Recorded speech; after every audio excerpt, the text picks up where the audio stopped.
پورا کرے گا. یہ توکل کی منزل ہے. ایک وسیلہ ہوتا ہے, ایک ڈائریکٹ ہوتی ہے, ایک مدد بالواسطہ ہوتی ہے, ایک بالواسطہ ہوا کرتی ہے. اللہ اللہ پروفیسر صاحب بھی یہاں موجود ہیں, الحمدللہ ابھی تشریف لائے ہیں. عاطف عنایت صاحب الحمدللہ پڑھے لکھے حضرات موجود ہیں. وسیلے کی بھی دو قسمیں ہیں, ایک بالواسطہ ہے, ایک بلا واسطہ ہے.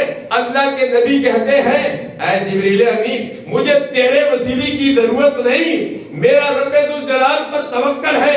یہ توکل بھی کسی کسی کا ہوتا ہے. فرمایا رب مجھے دیکھ رہا ہے, اگر انہوں نے آگ جلائی ہے مجھے آگ میں جلانا چاہتے ہیں, اگر رب کی مرضی ہے تو میں اس آگ میں جلنے کے لیے تیار ہوں. اس رب ذوالجلال کو بجھانے کے لیے بھی رب ذوالجلال قادر ہے.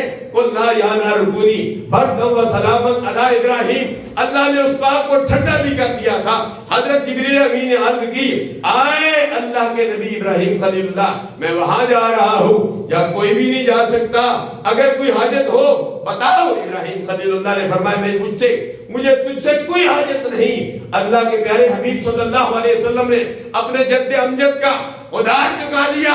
آئے جبریل امین آج اگر تیری کوئی حاجت ہے تو مجھے بتاؤ, میں وہاں جا رہا ہوں جو تو بھی نہیں جا سکتا. اگر یک سرے موئے بردر پرم فروغے تجلہ بسودت پرم. میں سرخیاں بتا رہا ہوں, سرخیاں وضاحت نہیں کر رہا, ترجمہ نہیں